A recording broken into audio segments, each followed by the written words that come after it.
Hello everyone, welcome to RS3 classes.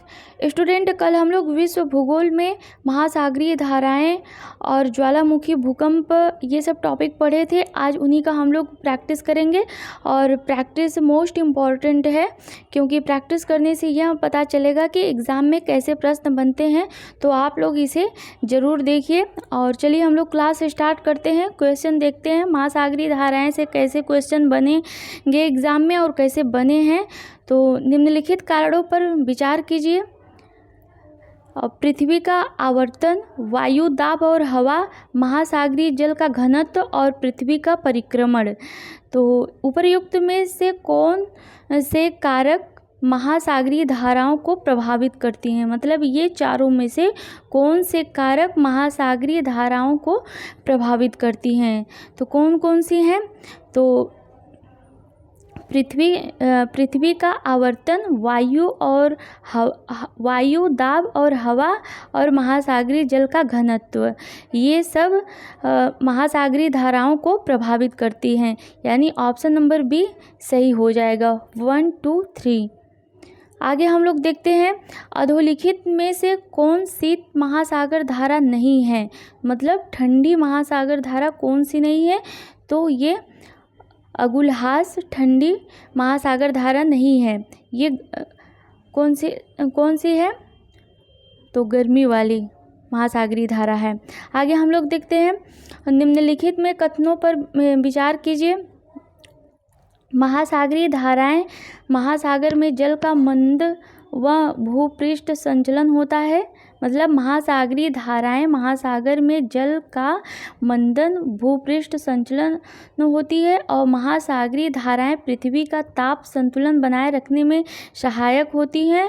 और महासागरीय धाराएं मुख्यतः सनातन पवनों द्वारा चलायमान होती हैं। और आगे क्या है कि महासागरीय धाराएं महासागर संरूपण द्वारा प्रभावित होती हैं। तो इसमें से कौन सा सही है आप सभी को बताना है। तो इसमें से चारों ऑप्शन सही है। महासागरीय धाराएं महासागर में जल का मंदन, भूपृष्ठ संचलन होती हैं। और महासागरीय धाराएं पृथ्वी का ताप संतुलन बनाए रखने में भी सहायक होती है। और महासागरीय धाराएं मुख्यतः सनातन पवनों द्वारा चलायमान होती हैं। और चौथा क्या है? महासागरीय धाराएं महासागर संरूपण द्वारा प्रभावित होती हैं। ये चारों ऑप्शन सही है, तो यानी डी वाला आंसर सही हो जाएगा। आगे हम लोग देख लेते हैं, अगुलहास धारा चलती है। तो अगुलहास धारा कहाँ चलती है? तो वह हिंद महासागर में चलती है। हिंद महासागर में सागर धाराओं की नियमित दिशा में परिवर्तन के लिए निम्न कारकों में से कौन सा एक उत्तर सही है?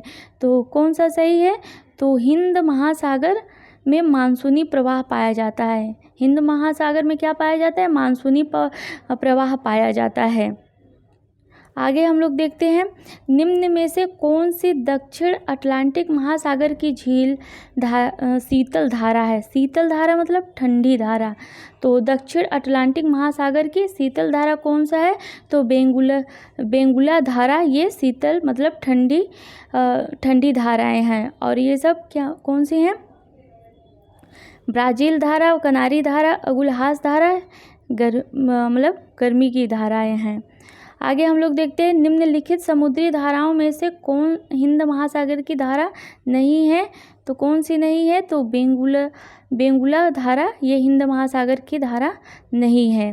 बाकी सब मोजाम्बिक, अगुलहास और दक्षिणी हिंद महासागरीय धारा ये सब हैं। आगे हम लोग देखते हैं, जो महासागरीय धारा शेष से भिन्न है वह है, तो वह कौन सी है? पेरुवियन।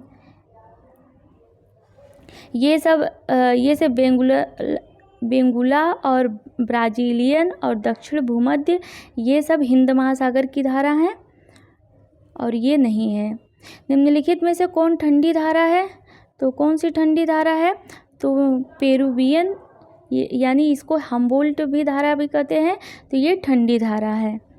निम्नलिखित में से किसका सुमेल नहीं है? तो किसका सुमेल नहीं है? हम्बोल्ट धारा उत्तरी प्रशांत महासागर में नहीं पाया जाता है, यह हिंद महासागर में पाया जाता है।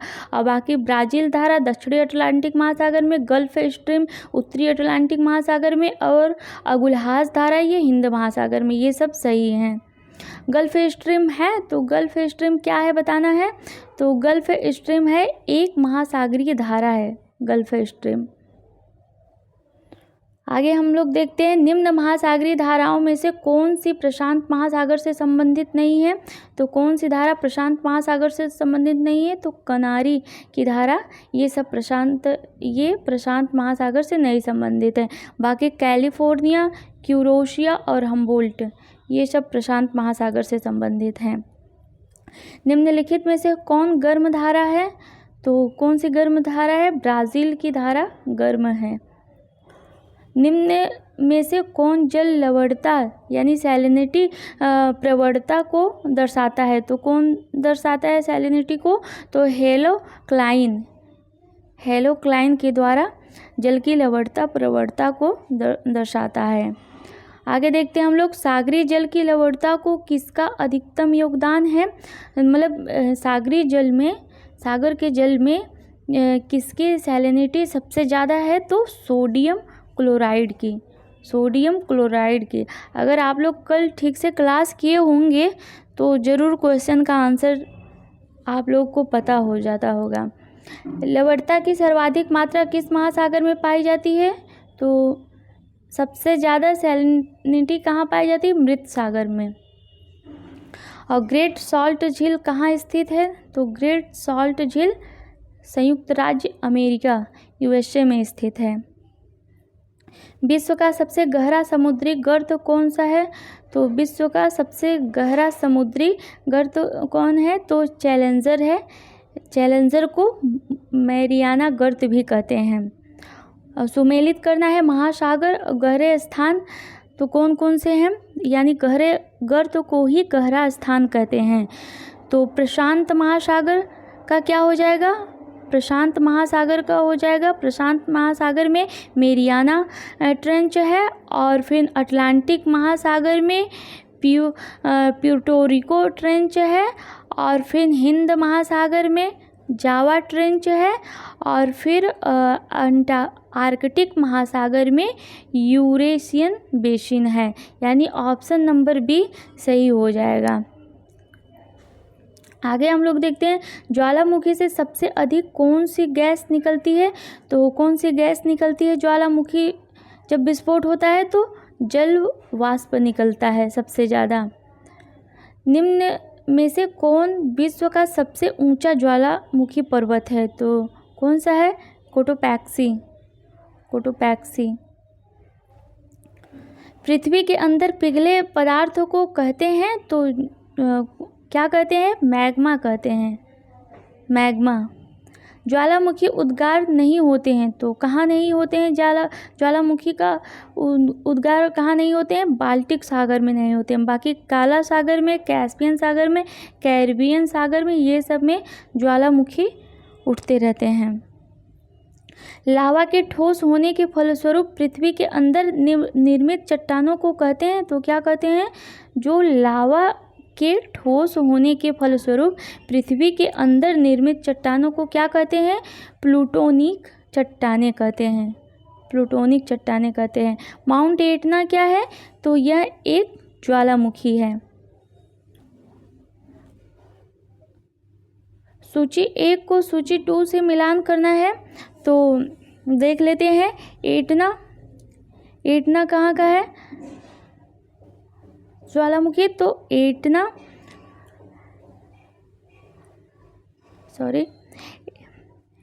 एटना सिसिली में पाया जाता है। एटना सिसिली में स्थित है।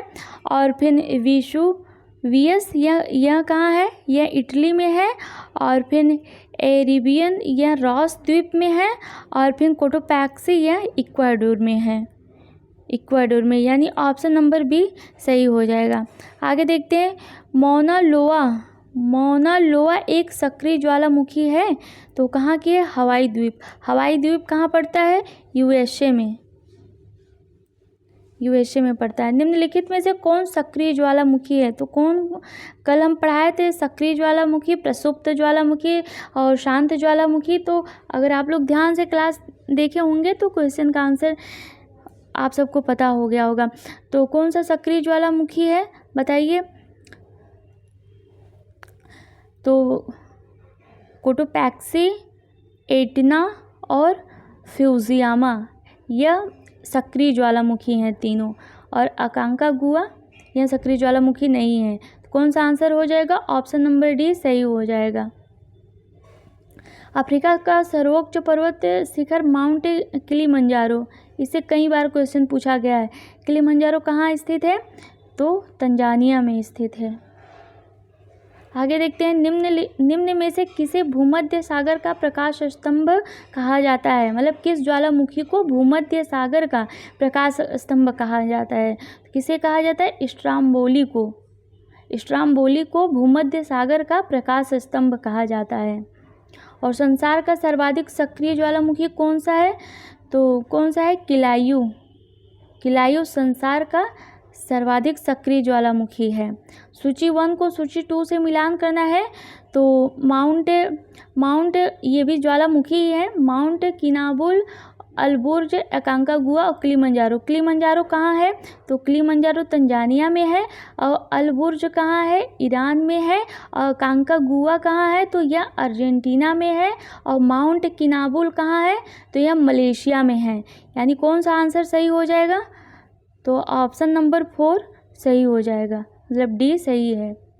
आगे हम लोग देखते हैं, भूकंप के समय किन तरंगों का उद्भव होता है? तो भूकंप के समय PSL यानी PSL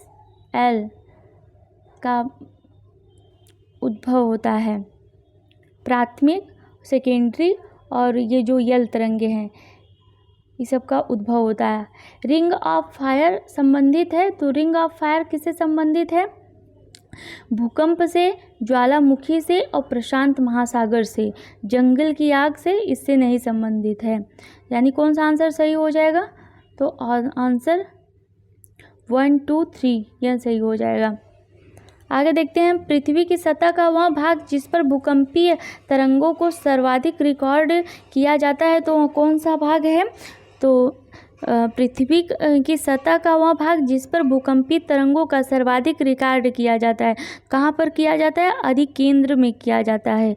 अधिकेंद्र में सर्वाधिक रिकॉर्ड किया जाता है जब भूकंपीय तरंगें होती हैं। और एक बात और, भूकंप का सर्वाधिक जहाँ उद्भव होता है तो उसे क्या कहते हैं? भूकंप मूल कहते हैं। भूकंप मूल कहते हैं। और जहाँ रिकॉर्ड किया जाता है उसे अधिक केंद्र कहते हैं। और उसके भूकंप की तीव्रता किससे मापा जाता है? तो रिएक्टर पैमाने से मापा जाता है। और सिस्मोग्राफ ये क्या है? ये भी भूकंप को मापता है। तो स्टूडेंट ये सब कुछ प्रैक्टिस थे मोस्ट इम्पॉर्टेंट, तो आप लोग इसे 1 से 2 बार ज़रूर देख लीजिएगा। और क्लास को लाइक, सब्सक्राइब, शेयर, कमेंट ज़रूर करिएगा। धन्यवाद।